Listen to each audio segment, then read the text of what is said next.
हम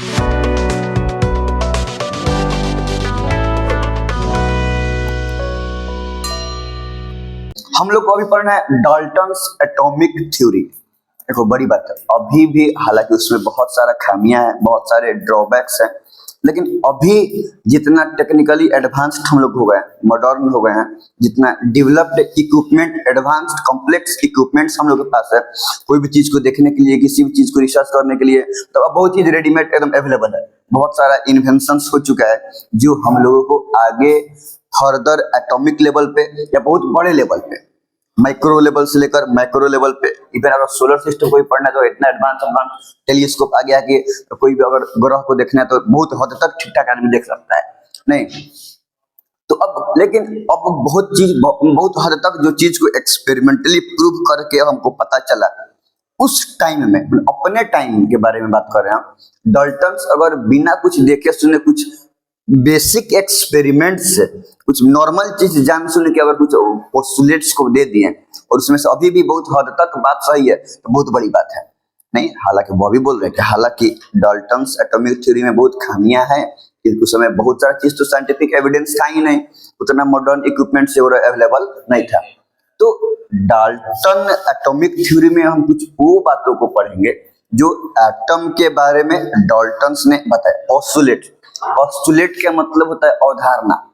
देखो थ्योरी का मतलब ये होता है, अगर हम बोलें थ्योरी का मतलब थ्योरम वो चीज होता है जिसको हम प्रूव करते हैं, किसी भी तरीके से जिसको प्रूव किया जाता है, इज थ्योरी।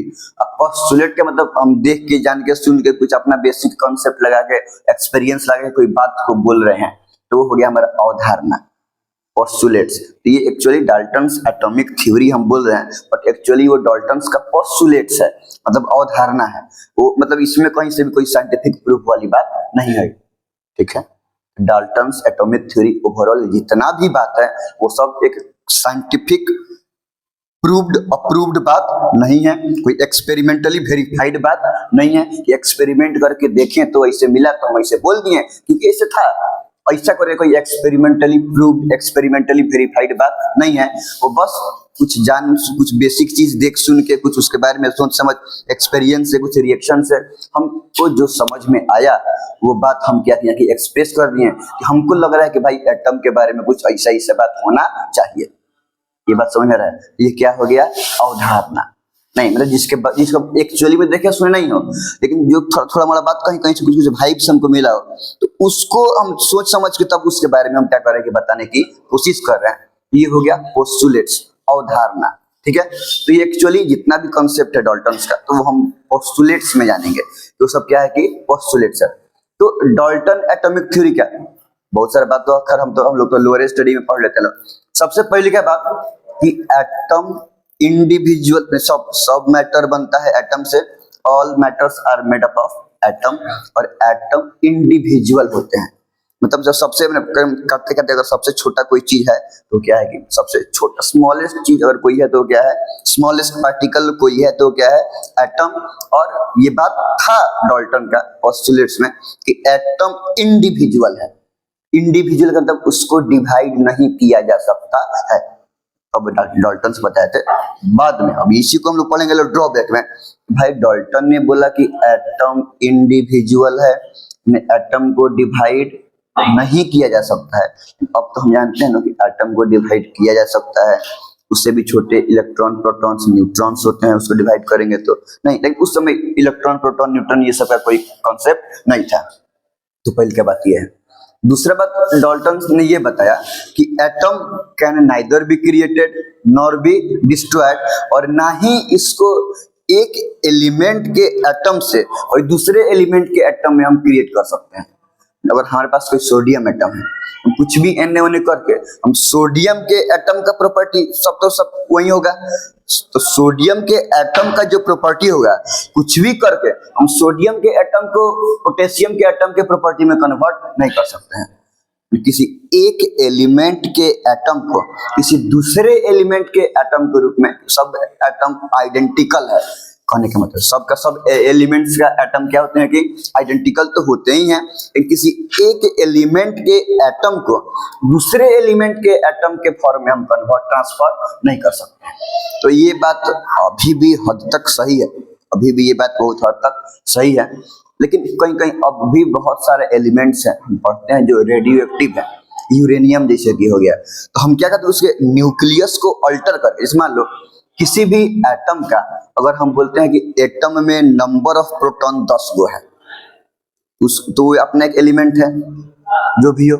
अब उसमें हम कैसे भी करके उसमें वो प्रोटॉन अगर बढ़ गया, उसके न्यूक्लियस से मैंने रहता है प्रोटॉन और न्यूट्रॉन।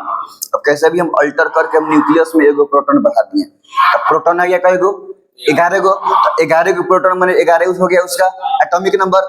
अब 11 एटॉमिक नंबर, तब एलिमेंट बदल गया कि नहीं बदल गया, समझ में आ रहा है। तो हालांकि ऐसा ये सब में करना पॉसिबल नहीं है, लेकिन बहुत हद तक अभी भी कुछ रेडियो एक्टिव एलिमेंट प्रेजेंट हैं जिनके न्यूक्लियस को अल्टर करके क्या किया। न्यूक्लियर रिएक्शन के बारे में अगर हम बात करें, न्यूक्लियर फिजन फ्यूजन में, तो न्यूक्लियर उसके न्यूक्लियस को अल्टर करके मतलब क्या होता है कि वो एक एटम एक एलिमेंट के एटम से दूसरे एलिमेंट के एटम में कन्वर्ट हो जाता है। सब एलिमेंट नहीं, कुछ गिना चुना बहुत बहुत कम कुछ रेडियो एक्टिव एलिमेंट्स हैं, ठीक है। तो ये बहुत कम है, इसका मतलब प्रोबेबिलिटी बहुत कम है। तभी जो टोटल नंबर है रेडियो एक्टिव एलिमेंट्स का या जिसमें ऐसे किया जाता है, ये बहुत बहुत गिना चुना हुआ है, बहुत बहुत कम है। जैसे कि हम बोलेंगे जैसे कि यूरेनियम हुआ, नहीं तो सिर्फ इतना सा बात से वो एटम, वो डाल्टन का ये बात एक ड्रॉबैक में कन्वर्ट हो गया। अब एको गो को कन्वर्ट कर दिया गया, तो भाई किसी एक एलिमेंट के एटम को ट्रांसफॉर्म कर दिया कि गया कि नहीं किसी दूसरे एलिमेंट के एटम में, नहीं, इस बात से ये ड्रॉबैक बने। खैर थ्योरी में हम पढ़ेंगे atom can neither be created nor be destroyed, और एटॉमिक थ्योरी में भी है कि इसको किसी it can not be transformed into another type of, मतलब can not transformed into atom of another type of element, इससे दूसरे टाइप के एलिमेंट के एटम के रूप में हम ट्रांसफॉर्म नहीं कर सकते हैं। एक बात ये था थर्ड नंबर एटम का कि किसी भी एलिमेंट का जितना भी एटम्स है वो सब एटम्स का मास और प्रॉपर्टी आइडेंटिकल है। हम गोल्ड की बात करें तो गोल्ड में अगर करोड़ों एटम है तो सब हर एक एटम का प्रॉपर्टी सेम है और सब एटम का मास भी क्या है कि सेम है, समझ में आ रहा है। किसी एलिमेंट के जितने भी एटम्स हैं, किसी एक एलिमेंट के जितने भी एटम्स हैं, सब एटम का मास और प्रॉपर्टी आइडेंटिकल है, मतलब एग्जैक्टली सेम है।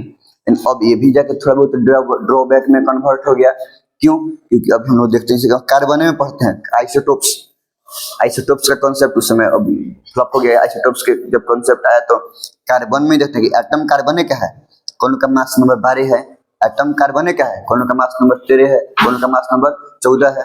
नाइट्रोजन में आता है 14, 15 है ना, हाइड्रोजन में भी आता है ना, प्रोटियम, ड्यूटेरियम। उस समय ये सब चीज का कॉन्सेप्ट नहीं था। तो अब पता चला कि भाई हाँ एक ही एलिमेंट का एटम है, कौन एलिमेंट है जिसका अलग अलग एटम का मास नंबर क्या है कि अलग अलग है। कैसे बोलेंगे कार्बन 14 आइसोटोप्स, कार्बन 12, कार्बन 13, समझ में आ रहा है। तीनों तो एटम किस चीज का है, कार्बन का है, एगो का मास नंबर 12, एगो का 13, एगो का 14, तीन फॉर्म में प्रेजेंट है। तो एक ही एलिमेंट का एटम और मास नंबर अलग अलग, इन्हीं को आइसोटोप्स बोलते हैं, मास नंबर अलग अलग। फ्लॉप हुए कि नहीं बात, खैर बहुत दिन तक ये भी बात सही था। उस समय जो जान सुन के बोले ये बहुत बड़ी बात थी, ऐसा सब एलिमेंट में तो होता नहीं है ना, जनरल बात थोड़े है। एक दूसरा कॉन्सेप्ट था, ये था एक एलिमेंट के बारे में। अब डिफरेंट एलिमेंट, वो बोले थे कि डिफरेंट एलिमेंट के एटम्स का प्रॉपर्टी अलग होगा और मास भी अलग होगा।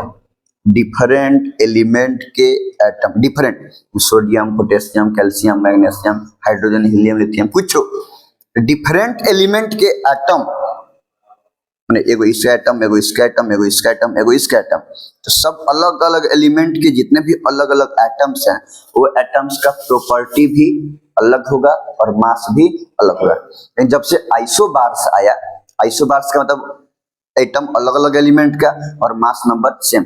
हम आर्गन में पढ़ते हैं, आर्गन, तो आर्गन के एटम का मास 40, मास नंबर 40 होता है, और कैल्शियम के भी एटम का मास नंबर 40 होता है। तो आर्गन और कैल्शियम सेम एलिमेंट हुए कि डिफरेंट? Argon calcium. अलग अलग एलिमेंट है, आर्गन का एटॉमिक नंबर 18, कैल्शियम का एटॉमिक नंबर 20। अलग अलग एलिमेंट हुए कि नहीं हुए, लेकिन दोनों का मास नंबर क्या है, सेम है। आर्गन का भी 40 है, कैल्शियम का भी मास नंबर 40 है। डिफरेंट एलिमेंट का सेम मास नंबर हुआ कि नहीं हुआ। ऐसे एक दो तीन गो और एग्जांपल अवेलेबल है। जब से आइसोबार्स का कॉन्सेप्ट आया, आइसोबार्स पढ़ेंगे, आइसोबार सब किसी के बारे में पढ़ना है। जब से आइसोबार्स का कॉन्सेप्ट आया कि मतलब डिफरेंट एलिमेंट का एटम लेकिन मास नंबर सेम है, तब से उनका ये बात भी क्या हुआ कि फ्लप हो गया। तो ऐसे ऐसे देखो, अगर डाल्टन के पोस्टुलेट्स के बारे में तो 2 4 5 6 पोस्टुलेट नहीं है, बहुत सारा पोस्टुलेट है। जनरली हम लोग जो पोस्टुलेट्स को पढ़ते हैं, जो थ्योरी को पढ़ते हैं, वो उन सब में से कुछ इंपॉर्टेंट हाइलाइट्स की टर्म है, हाइलाइट्स थ्योरी है, ठीक है। तो ये हो गया डाल्टन्स एटॉमिक थ्योरी। देखो फायदा क्या है, तो डाल्टन एटॉमिक थ्योरी का बेनिफिट, लिमिटेशन तो हम बोलते बोलते बता दिए। यहाँ पे ये प्रॉब्लम है, यहाँ सही है, ये सही है। हाँ, एक बात वो भी बताते हैं कि एक एलिमेंट के, एक ही एलिमेंट के जितना भी एटम है, मास अलग अलग होता है। ये तो बताइए दिए कौन कौन को मास, सॉरी मास सेम होता है। एक ही एलिमेंट के जितना भी एटम है, सबका मास सेम होगा। ये तो बता दिया कि आइसोटोप्स इस बात को वायलेट कर दिया।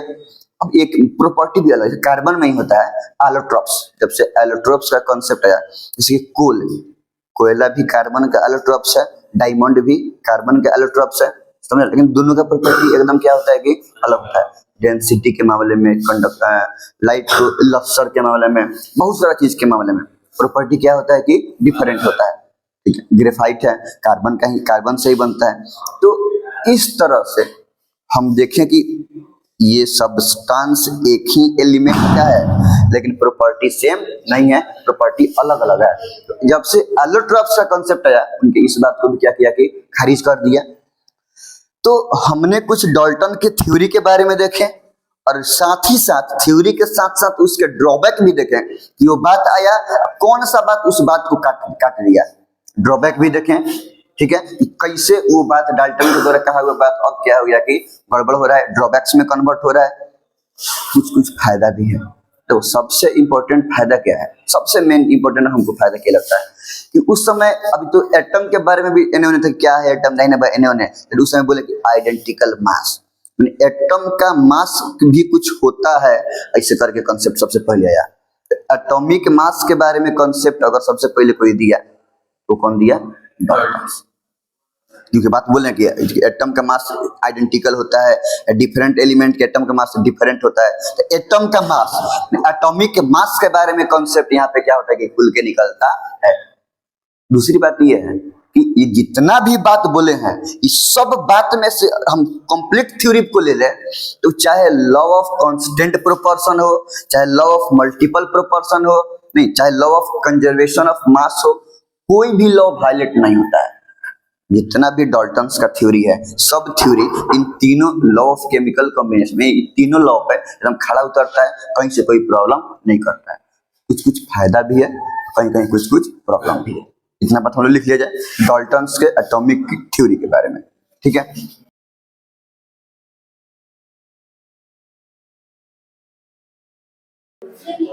हम लोग देख रहे हैं Dalton's atomic theory. All matters are made up of smallest particle called atom. सबका सब एटम, सबका सब मैटर स्मॉलेस्ट पार्टिकल जिस स्मॉलेस्ट पार्टिकल से बनता है उसको क्या बोलते हैं हम लोग, एटम। सही बात है। हालांकि हम लोग अभी भी इस बात को काटते नहीं है, अभी भी हल्का सा इसको मॉडिफाई करके पढ़ते हैं कि all matters are made up of smallest particle that exist independently is called. बस एगो इंडिपेंडेंटली एग्जिस्टेंस वाला लगाता है कि अभी भी पता है, अब तक पता भी है कि एटम को डिवाइड कर सकते हैं इलेक्ट्रॉन, प्रोटॉन, न्यूट्रॉन्स में, बट वो इंडिपेंडेंटली एग्जिस्ट नहीं करते हैं। अलग अलग कहीं ऐसे ही फ्री फॉर्म में फ्रीली, कहीं फ्रीली इलेक्ट्रॉन, प्रोटॉन, न्यूट्रॉन मिलने वाला नहीं है। जब भी मिलेगा तो वो कंबाइंड फॉर्म में एक एटम के फॉर्म में ही मिलेगा। तो इंडिपेंडेंटली एग्जिस्ट एटम ही कर सकता है, वो सब नहीं कर सकता है। अभी भी बात सही है, बस हल्का सा मॉडिफाई किए गए कि एटम कहा जाएगा जब इंडिपेंडेंटली एग्जिस्ट करेगा, तब वाकई में स्मॉलेस्ट यही है, इंडिपेंडेंटली एग्जिस्ट करने वाला सबसे छोटा एटम ही है। एटम आर इंडिविजुअल, एटम मतलब उसको फर्दर हम और ज्यादा स्मॉलर फॉर्म में कन्वर्ट नहीं कर सकते हैं। इंडिविजुअल मैंने उसको डिवाइड नहीं किया जा सकता है और ज्यादा स्मॉलेस्ट फॉर्म में, ठीक। Atoms of same element are identical in mass and property. Same element का जो एटम्स है वो सबका मास भी सेम होगा और प्रॉपर्टी भी सेम। पहले का जो प्रॉपर्टी इवन सब फिजिकल केमिकल प्रॉपर्टी सब बाकी सब एटम्स का भी प्रॉपर्टी वही होगा। अगर वो सब एटम सेम एलिमेंट का है तो प्रॉपर्टी भी सेम होगा, चाहे फिजिकल हो चाहे केमिकल हो, और मास भी सेम होगा। सब एटम का मास नंबर इक्वल होगा, अलग अलग नहीं होगा, same equal. Atom of different elements have different mass and different property. और अलग अलग एलिमेंट के एटम है, कुछ एगो एटम सोडियम का, एगो पोटेशियम का, कैल्शियम का, मैग्नीशियम का, तो अलग अलग एलिमेंट के एटम का प्रॉपर्टीज भी अलग अलग होगा और मास नंबर भी अलग होगा। तो ये बात वही डाल्टन्स बोले हैं कि डिफरेंट एलिमेंट्स के एटम का मास नंबर और प्रॉपर्टी सब क्या होगा कि डिफरेंट होगा, सेम नहीं होगा। सेम सिर्फ एक गो एलिमेंट के कई गो एटम हो, सबका मास और प्रॉपर्टी सेम होगा, ठीक। Atom can neither be created nor be destroyed. Atom को ना ही क्रिएट किया जा सकता है और ना ही डिस्ट्रॉय किया जा सकता है। Also they cannot be transformed into atoms of other element। और दूसरे एलिमेंट के एटम के रूप में भी इसको ट्रांसफर नहीं किया जाता है। हालांकि आप बताए थे बहुत सारे रेडियोएक्टिव सब्सटेंस है। Atom of different elements combine in fix whole number ratio to form a compound. सही बात है।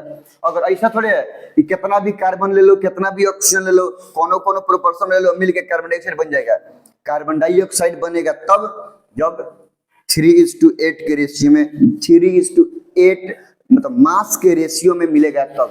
अगर 3 ग्राम अगर हम कार्बन के एटम का मास लेते हैं, कार्बन का मास लेते हैं और 8 ग्राम ऑक्सीजन का मास लेते हैं, तब वो दोनों मिलकर बनाएगा क्या, कार्बन डाइऑक्साइड। 1:8 रहता है H2O का। अगर 1 ग्राम हम हाइड्रोजन है, 8 ग्राम ऑक्सीजन है, तब मिलके बनाएगा 9 ग्राम H2O वाटर, हाइड्रोक्साइड बनेगा। इन्हीं कितना कार्बन लिए, कितना ऑक्सीजन ले लिए, अपने मने कार्बन डाइऑक्साइड जब भी बनता है, कहीं भी कोई भी कंपाउंड बनता है, तो कंपाउंड के 1, 2 या 2 से ज्यादा एलिमेंट्स है। कंपाउंड का मतलब कम से कम 2 एलिमेंट तो है, 2 से ज्यादा भी एलिमेंट हो सकता है। तो जितना भी एलिमेंट का कंपाउंड है वो सब एलिमेंट का रेशियो फिक्स होता है। तो वही combine in fixed whole number ratio. और वो रेशियो डेसिमल में या फ्रैक्शन वगैरह में नहीं रहता है, वो रेशियो किसी में रहेगा, होल नंबर में। सो 1:2 और 3 गो है तो 1:2:1, 1:2:3, 2 गो है 3:4, 3:8, 1:8 कुछ हो, लेकिन 1, 8, 3, 7, 5, 4 कुछ भी होल नंबर के फॉर्म में रहेगा, डेसिमल या फ्रैक्शन के फॉर्म में नहीं रहेगा। हालांकि ये बात अभी भी क्लियर है। लेकिन खैर अभी भी किसी कंपाउंड, अगर हम कॉम्प्लेक्स कंपाउंड के बारे में बात करते हैं तो वहां पर भी रेशियो में थोड़ा मोड़ा ऊपर नीचे हो जाता है, होता है रेशियो। शुगर का ही फॉर्मूला है, बहुत सारा आगे पढ़ेंगे हम लोग। तो अगर कॉम्प्लेक्स छोटा मोटा कंपाउंड में तो सही है, लेकिन जब कॉम्प्लेक्स कंपाउंड में इसमें बहुत ज्यादा नंबर ऑफ एटम्स प्रेजेंट है, समझ में आ रहा है ना। मान लो कि कोई एगो कंपाउंड बना, उसमें 50 गो एटम है। सिंपल सा, अगर हम कोई स्टार्च के बोले, शुगर के बोले, C6H12O6, 12, 6, 18 या 6, 24 गो एटम बना है, तब जाके बन रहा है C6H12O6, एगो ग्लूकोज मॉलिक्यूल। ऐसे करके ज्यादा एटम का कोई कॉम्प्लेक्स कंपाउंड है जिसमें नंबर ऑफ एटम्स क्या है कि ज्यादा है, तो वो सब चीज में क्या होता है कि रेशियो थोड़ा अल्टर कर जाता है। एक कंपाउंड वही है लेकिन रेशियो थोड़ा सा हल्का सा ऊपर नीचे अल्टर कर जाता है, तो वहां कहीं बात वायलेट करता है। लेकिन जनरल फॉर्म में, छोटे लेवल कंपाउंड में ये बात क्या है कि सही है, ठीक।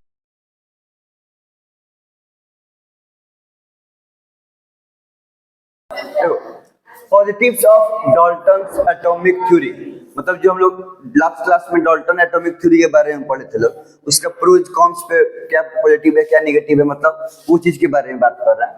तो पॉजिटिव के बारे में, बेनिफिट्स के बारे में बात कर रहे हैं। Dalton's atomic theory give the concept of atomic mass. Theory में था कि एक एलिमेंट के डिफरेंट एटम्स का मास, एक एलिमेंट का जितना भी एटम्स है सब एटम का मास सेम होता है, और डिफरेंट एलिमेंट के एटम्स का मास डिफरेंट होता है, अलग अलग। तो एटम के मास के बारे में बात किया जा रहा है। ये थ्योरी ही है डाल्टन का, जो सबसे पहले एटम के एटॉमिक मास का कॉन्सेप्ट प्रपोज किया, ठीक है।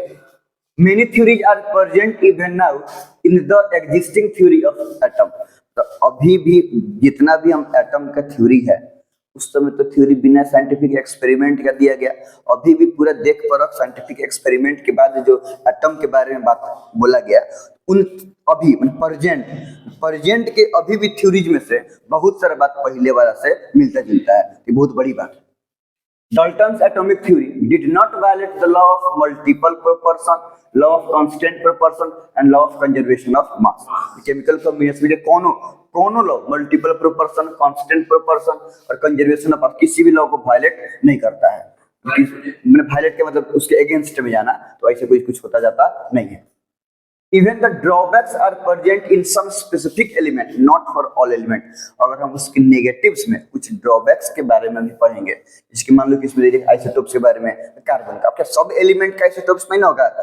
पीरियोडिक टेबल में जितना एलिमेंट पढ़ा हुआ है क्या सब एलिमेंट का आइसोटोप्स होगा, आइसोबार्स होगा, एलोट्रोप्स होगा? ऐसी बात नहीं है। जो ड्रॉबैक्स भी हम लोग पढ़ते हैं लोग, वो ड्रॉबैक्स कुछ स्पेसिफिक एलिमेंट के लिए होता है, 100% पूरा एलिमेंट के लिए नहीं होता है। तो अगर कुछ एलिमेंट वो स्पेसिफिक एलिमेंट को हटा दिए जाए तो बाकी मैक्सिमम एलिमेंट पर तो लागू हो रहा है। समझ में आ रहा है कि नहीं आ रहा है? तो ये सब क्या है कि पॉजिटिव बात है किसका? डाल्टन एटॉमिक थ्योरी का। अब ड्रॉबैक्स के बारे में अगर हम देखेंगे क्या क्या नेगेटिविटीज है, तो अगर निगेटिव्स में according to Dalton atom are individual पढ़े थे हम लोग।